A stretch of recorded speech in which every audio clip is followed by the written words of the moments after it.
Hi friends, ఈరోజు వార్తల్లో నిలిచిన కరెంట్ అఫైర్స్లోని మొదటి అంశం, మాజీ భారత ఉపరాష్ట్రపతి అయిన వెంకయ్యనాయుడు గారి జీవితంలో చోటు చేసుకున్న పలు సంఘటనల గురించి ఒక 3 పుస్తకాలు అనేవి ఆవిష్కరించారు భారత ప్రధాని నరేంద్ర మోడీ గారు. నిన్నటి రోజున వెంకయ్యనాయుడు ఏ లైఫ్ ఇన్ సర్వీస్ అనే పుస్తకాన్ని వర్చువల్గా ఆవిష్కరించారు భారత ప్రధాని నరేంద్ర మోడీ. దీనిలో ఏ లైఫ్ ఇన్ సర్వీస్ జీవన ప్రస్థానం, వెంకయ్యనాయుడు ఏ లైఫ్ ఇన్ సర్వీస్ జీవన ప్రస్థానం, సెలబ్రేటింగ్ భారత్ 13వ ఉపరాష్ట్రపతిగా తన 5 ఏళ్ల ప్రయాణం గురించి ఒక పుస్తకం, మహానేత జీవన చిత్ర మాలికను, ఈ 3 పుస్తకాలు ఆవిష్కరించారు. ఈ 3 పుస్తకాల పేర్లు: మొదటి పుస్తకం పేరు వెంకయ్యనాయుడు ఏ లైఫ్ ఇన్ సర్వీస్ జీవన ప్రస్థానం, రెండవ పుస్తకం పేరు సెలబ్రేటింగ్ భారత్. ఈ పుస్తకము వెంకయ్యనాయుడు 13వ ఉపరాష్ట్రపతిగా తన 5 ఏళ్ల ప్రయాణం గురించి ఈ పుస్తకంలో రాశారు. మూడవ పుస్తకం పేరు మహానేత. ఈ పుస్తకంలో తన జీవిత చరిత్ర, తన జీవన చిత్ర మాలికను ఆవిష్కరించారు. ఈ కార్యక్రమంలో వెంకయ్యనాయుడు దంపతులు, తెలంగాణ, మిజోరం గవర్నర్లు సిపి రాధాకృష్ణన్, కంబంపాటి హరిబాబు, సుప్రీంకోర్టు విశ్రాంత న్యాయమూర్తి జస్టిస్ లావు నాగేశ్వరరావు మొదలైన వారు పాల్గొన్నారు. దీంట్లో 50 ఏళ్ల నాటి ఎమర్జెన్సీ చీకటి రోజులు, ఆయన ప్రాణాలు పణంగా పెట్టి పోరాడి 17 నెలలు జైల్లో ఉన్నారు. వాజ్పేయి మంత్రివర్గంలో వెంకయ్య ఏ శాఖ కోరుకున్నా దక్కేది. కానీ పేదలు, రైతులు, గ్రామీణ ప్రాంతాలు సేవ చేయాలనే సంకల్పంతో గ్రామీణాభివృద్ధి శాఖ కావాలని ఎంచుకోవడం ఆయన వ్యక్తిత్వానికి నిదర్శనం. 2014లో మంత్రివర్గంలో పట్టణాభివృద్ధి శాఖ మంత్రిగా smart city mission, Amrut mission వంటి ఎన్నో కార్యక్రమాలకు నాంది పలికారు. ఆయన వాక్చాతుర్యము, చతురత అద్భుతము. వెంకయ్యనాయుడు మాటల్లో గంభీరత, దార్శనికత ఉంటాయి. మేము ఆర్టికల్ 370 రద్దు బిల్లును మొదట రాజ్యసభలో ప్రవేశపెట్టాల్సి వచ్చిందని, అక్కడ మాకు మెజారిటీ లేకపోయినా కానీ ఇతర పార్టీల మద్దతు కూడగట్టి బిల్లు నెగ్గేలా చేయగలగడం వెంకయ్యనాయుడికే సాధ్యమైందని, 2047లో అభివృద్ధి చెందిన భారతదేశం స్వాతంత్ర శతాబ్ది ఉత్సవాలను జరుపుకోవాలని వెంకయ్యనాయుడు తన జీవన శతాబ్ది వేడుకలు జరుపుకోవాలని సూచించారు. భారతీయ భాషలకు ప్రాధాన్యతను ఇవ్వాలని వెంకయ్యనాయుడు ఉద్ఘాటించాడు. వెంకయ్యనాయుడు జీవితం పైన ప్రధాని మోడీ ప్రశంసిస్తూ 75 ఏళ్ల తన ప్రస్థానం పైన ఒక వ్యాసాన్ని కూడా ఈ సందర్భంగా విడుదల చేశారు. ఈ దశాబ్దాల అనుబంధము, ఎమర్జెన్సీ టైంలో చురుకైన పాత్ర వహించిన విధానము, ప్రభంజనాన్ని తట్టుకొని ఎలా నిలిచింది, తర్వాత కార్యదక్షత అనేది ఏ విధంగా ఉంది, కేంద్ర ప్రభుత్వంలో వెంకయ్యనాయుడు నిర్వహించిన శాఖల గురించి, ఇప్పటి వరకు తన ప్రజా జీవితం పైన మొదలైన అంశాలను ప్రాతిపదికగా తీసుకొని భారత ప్రధాని నరేంద్ర మోడీ ఒక వ్యాసం కూడా విడుదల చేశారు. నరేంద్ర మోడీ మూడవ పారు ప్రధానిగా పదవి చేపట్టిన తర్వాత ఎన్నికల సందర్భంగా మార్చి నెలలో నిలిచిపోయిన మన్ కీ బాత్ అనేది ఇప్పుడు 3వసారి అధికారం చేపట్టిన తర్వాత జూన్ 30 అంటే నిన్నటి రోజున తిరిగి పునఃప్రారంభమైంది. దీంతో ఈ మన్ కీ బాత్లో అమ్మ పేరిట ఒక మొక్క నాటి మన సంస్కృతిని ప్రపంచవ్యాప్తంగా కీర్తి ప్రతిష్టల గురించి చెప్పారు. అమ్మ పేరుతో ఒక మొక్క నాటండి, ఏక్ పేడ్ మే మాకే నామ్ అని దేశ ప్రజలకు ప్రధాని నరేంద్ర మోదీ పిలుపునిచ్చారు. అమ్మకు గుర్తుగా వన మహోత్సవంలో భాగంగా అమ్మ పేరుతో మొక్క నాటమని చెప్పారు. ఈ సందర్భంగా రాజ్యాంగం పైన ఈ విశ్వాసాన్ని, ప్రతి ఒక్కరూ ప్రజాస్వామ్య ప్రక్రియను గౌరవించి 65 కోట్ల మందికి ఓటేశారని ప్రధాని మోదీ కొనియాడారు. ఓట్లేసిన వారందరికీ ఆయన కృతజ్ఞతలు చెప్పారు. క్రీడలకు చీర్స్ టు భారత్ అంటూ సామాజిక మాధ్యమాల ద్వారా వారిని ప్రోత్సహించాలని పిలుపునిచ్చారు. టోక్యోలో జరిగిన గత ఒలింపిక్స్లో మన క్రీడాకారులు ప్రతి భారతీయుడు మనసు గెలుచుకున్నారు. మొత్తం చూసుకుంటే దాదాపు 900 అంతర్జాతీయ పోటీల్లో మన క్రీడాకారులు పాల్గొన్నారు. ఇది చాలా పెద్ద సంఖ్య. త్వరలో నేను వారిని కలవబోతున్నానని మోదీ ఈ సందర్భంగా తెలిపారు. గొడుగులకు ప్రశంస ఇచ్చారు. కేరళలోనే అప్పట్లో గిరిజన మహిళలు చేతితో తయారు చేసే కార్తుంబి గొడుగుల గురించి ప్రధాని ఈ సందర్భంగా ప్రస్తావించారు. కార్తుంబి గొడుగులు మారుమూల గ్రామం నుంచి బహుళజాతి సంస్థలకు చేరుకున్నాయి. ఇంతకంటే గొప్ప ఉదాహరణ ఇంకేం కావాలన్నారు. సంస్కృత వార్తలకు 50 ఏళ్లు పూర్తి చేసుకోవడం వల్ల ప్రధాని మోదీ శుభాకాంక్షలు తెలిపారు. భారతీయ విజ్ఞానం, సైన్స్లో పురాతనమైన ఈ భాష గణనీయమైన పాత్ర పోషించిందని, సంస్కృతాన్ని మనం గౌరవించాలని ఈ సందర్భంగా ఉద్ఘాటించారు. మన సంస్కృతి ప్రపంచవ్యాప్తంగా కీర్తి ప్రతిష్టలు పేర్కొన్నారు. దీని గురించి తుర్క్మెనిస్తాన్లో ప్రముఖ కవి 300 జయంతిని గత మే నెలలో జరిపారు. ప్రపంచంలో 24 మంది ప్రసిద్ధ కవులను ఆ దేశ అధ్యక్షుడు ఏర్పాటు చేయించారు. అందులో మన విశ్వగురు రవీంద్రనాథ్ ఠాగూర్ విగ్రహం కూడా ఉంది. జూన్లో Suriname, Saint Vincent and the guidance దేశాలు భారత వారసత్వ ఉత్సవాలను నిర్వహించాయని, సూరినామ్ భారతీయులు జూన్ 5న ప్రవాసీ భారతీయ దివస్గా నిర్వహించారు. మన దేశంలో మరో ఘనత అంతర్జాతీయ యోగా దినోత్సవం. తొలిసారి సౌదీ అరేబియాకు చెందిన మహిళ ఒకరు యోగాకు నేతృత్వం వహించారని ప్రధాని ఈ సందర్భంగా తెలిపారు. భారత ఆర్మీకి 30వ చీఫ్గా ఉపేంద్ర ద్వివేది బాధ్యతలను చేపట్టారు. నేవీ చీఫ్ అడ్మిరల్గా దినేశ్ త్రిపాఠి, ఉపేంద్ర సహాధ్యాయి ఇద్దరు బాల్యమిత్రులు. భారత ఆర్మీ చీఫ్ జనరల్గా మనోజ్ పాండే ఆదివారం పదవి బాధ్యతలు చేపట్టారు. అదేవిధంగా భారత సైన్యం నావికా దళాలకు చీఫ్లుగా అత్యున్నత పదవుల్లో సారథ్య బాధ్యతలు చేపట్టారు. Navy chief admiral Dinesh Tripathi. వీరిద్దరు 1970 ప్రాంతంలో మధ్యప్రదేశ్లోని రీవా సైనిక్ స్కూల్లో 5వ తరగతి నుంచి సహ విద్యార్థులు. విపక్ష నేత పదవి బలమైన ఆయుధమని రాహుల్ ఉద్ఘాటించారు. ప్రజల సమస్యలను, వారికి సంబంధించిన ఇతర అంశాలను లేవనెత్తడానికి పూర్తి సామర్థ్యంతో పనిచేస్తానని పేర్కొన్నారు. దేవరకొండ దగ్గర నాగార్జున సాగర్ ప్రాజెక్టు జలమట్టం తగ్గిపోవడంతో నల్లగొండ జిల్లా చందంపేట మండలంలో నల్లమల్ల అడవులు ఆవరించి ఉన్న కృష్ణా వెనుక జలాల్లో ఇలా ఓ ద్వీపం తేలింది నీటిలో నుంచి. ఈ అద్భుతమైన దృశ్యము ఏలేశ్వరం దేవాలయం, వైజాగ్ కాలనీ పర్యాటకులను ఎంతగానో ఆకర్షిస్తుంది.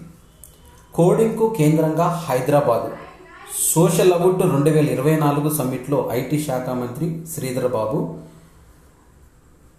ఈ ద్వివార్షిక సదస్సు నిర్వహించారు. ముఖ్య అతిథిగా మంత్రి హాజరై పాల్గొన్నారు. 2 లక్షల మంది నిపుణులైన ఇంజనీర్లు నగరం నుంచి అమెరికా సహా పలు దేశాలకు చెందిన పెద్ద కంపెనీలకు కోడింగ్ చేస్తున్నారని, ఇక్కడ మేధా సంపత్తి వల్లనే అది సాధ్యమవుతుందని, ఆర్టిఫిషియల్ ఇంటెలిజెన్స్ ఆధారిత ప్రాజెక్టులు ఇక్కడి నుంచి పూర్తిగా ఎగుమతులు చేస్తున్నారని, ఆర్టిఫిషియల్ ఇంటెలిజెన్స్ ప్రభుత్వం ప్రోత్సహిస్తుందని సోషల్ అవార్డు 2024 సమ్మిట్ అనేది హైదరాబాద్లో జరిగింది.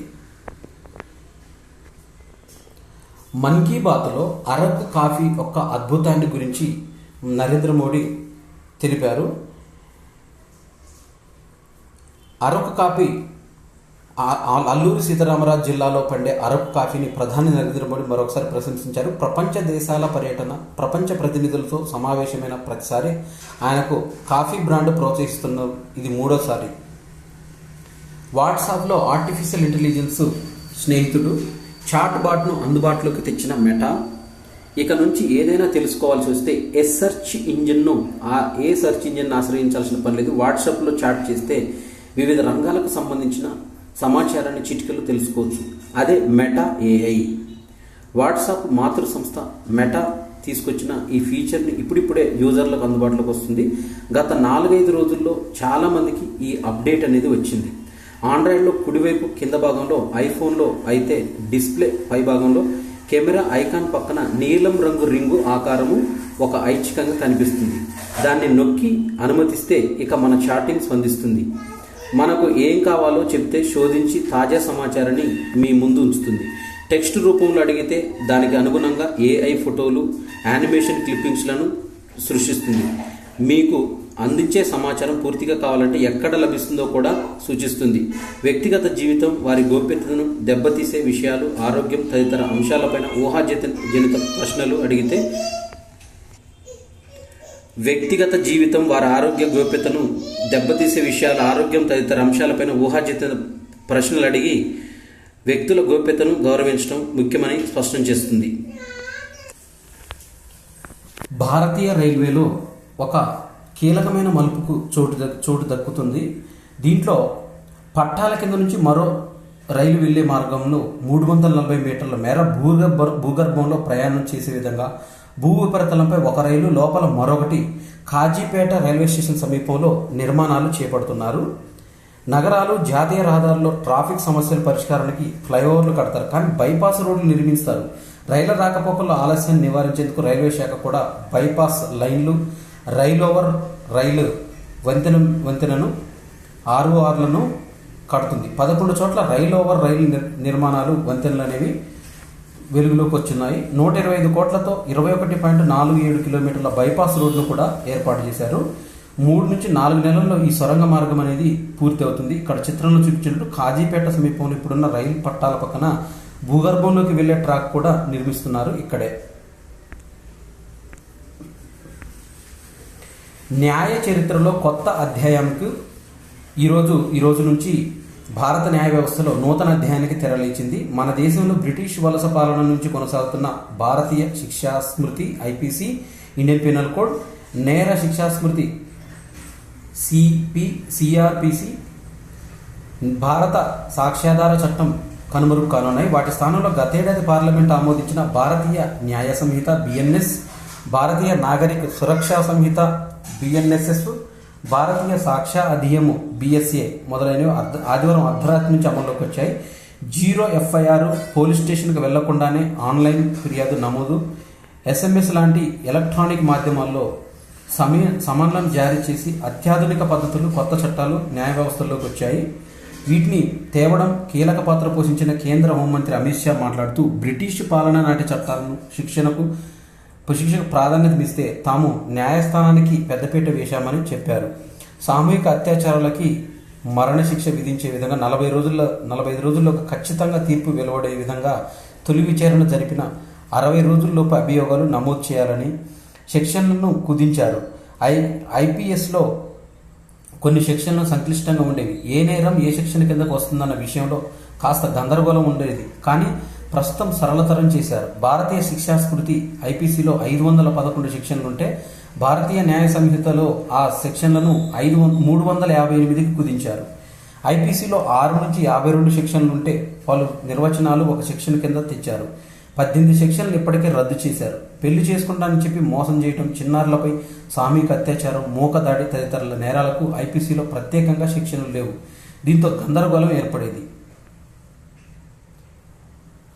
ఏటా జూన్ 30న సామాజిక మాధ్యమాల దినోత్సవం నిర్వహిస్తారు. జూన్ 30 సామాజిక మాధ్యమాల దినోత్సవం. ఈ సందర్భంగా ఆన్లైన్లో తప్పుడు సమాచార వ్యాప్తికి, విద్వేషాలు, ఆందోళనలు చెలరేగే ముప్పుందని, దీనికి సంబంధించి 5 ప్రశ్నలు వేసుకోవాలని ఐక్యరాజ్య సమితి సూచించింది. దాంట్లో మొదటిది, ఆ సమాచారం ఎవరు రూపొందించారు? రెండవది, దానికి మూలం ఏమిటి?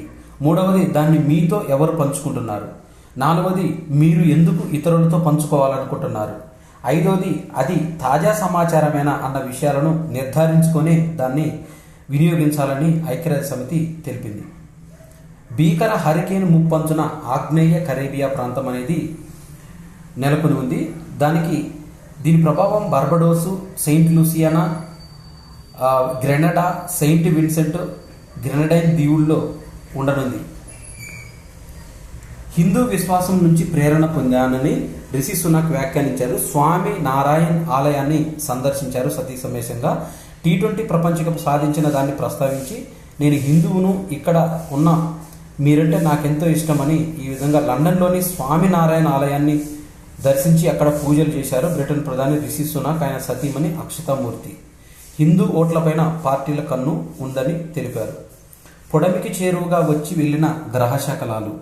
2024 MK పేరుతో వెడల్పు 2200 మీటర్లు. అది ఆదివారం అంతర్జాతీయ గ్రహశకల దినంగా సరిగ్గా అదే రోజున ఈ పరిమాణం జరగడం విశేషం. మనకు అత్యంత చేరువగా వచ్చినప్పుడు ఈ గ్రహశకలం 3 లక్షల కిలోమీటర్ల దూరంలో ఉంది. భూమికి చంద్రుడికి మధ్య ఉన్న ఈ దూరంలో 77% సమానం. భారతీయ కాలమానం ప్రకారం శనివారం రాత్రి ఈ పరిణామం అనేది చోటు చేసుకుంది. దీన్ని తొలిసారిగా ఈ ఏడాది జూన్ 16న గుర్తించారు. రెండో గ్రహశకలం పేరు 2011 UL-21. దీని వెడల్పు 2.3 కిలోమీటర్స్. భూమికి సమీపంలో 99% ఖగోళ వస్తువుల కన్నా ఇది పెద్దది. కొద్ది రోజుల కిందట అది పొడమికి వచ్చి వెళ్ళింది. వివాహేతర సంబంధం పైన బెంగాల్లో ఓ జంటకు బహిరంగంగా శిక్ష విధించారు. NTR పురస్కారం అనేది మురళీమోహన్కు అందించారు. మోహనకృష్ణ నుంచి పురస్కారాన్ని స్వీకరిస్తున్న మురళీమోహన్. జీడిపి గణనకు ఆధార సంవత్సరం అనేది మనం చూస్తుంటాము ఎకానమీలో.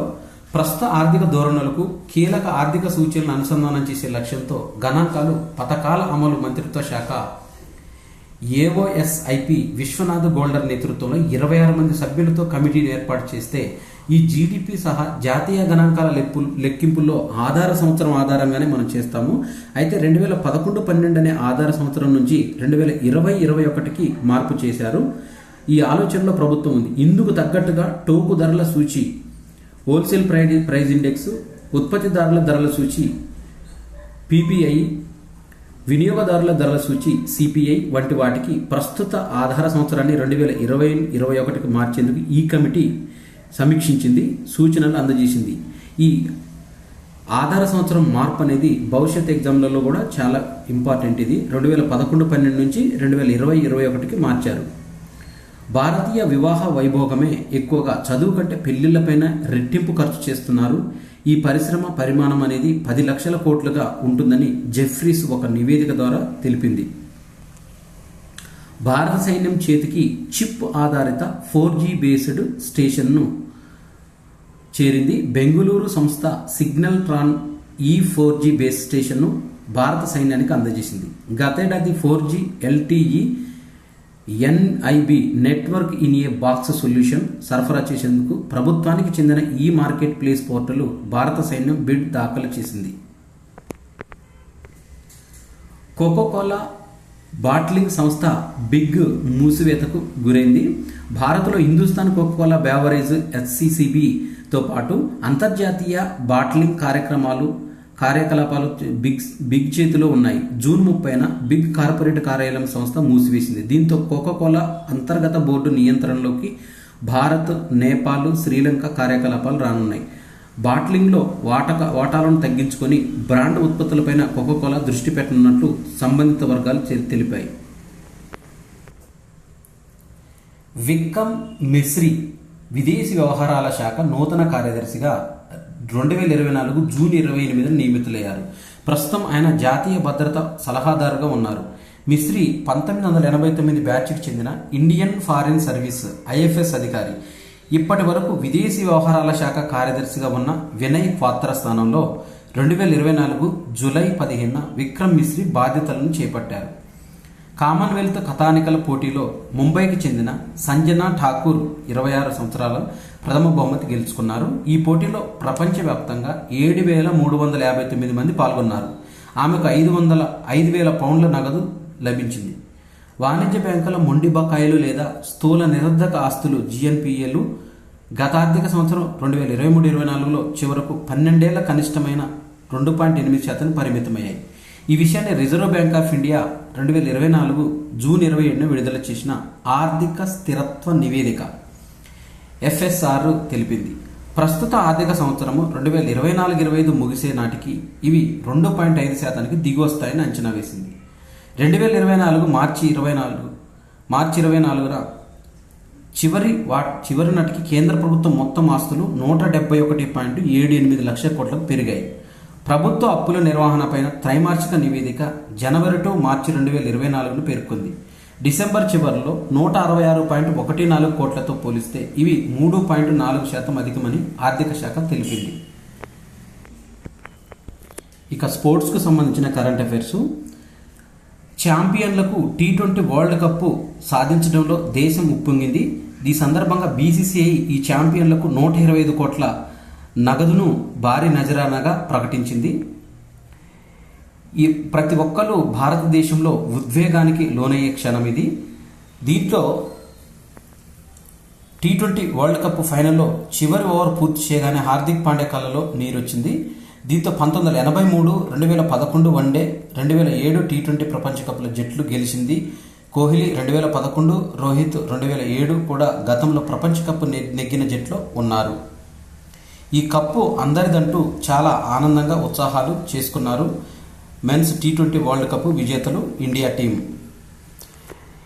భారత T20 జట్టు కొత్త రూపు సంతరించుకోబోతుంది. కోహ్లీ, రోహిత్ బాటలో మరో సీనియర్ ఆటగాడు పొట్టి ఫార్మాట్కు టాటా చెప్పారు. స్టార్ ఆల్రౌండర్ రవీంద్ర జడేజా అంతర్జాతీయ టీ20 క్రికెట్ నుంచి రిటైర్ అవుతున్నట్టు ఆదివారం ప్రకటించారు.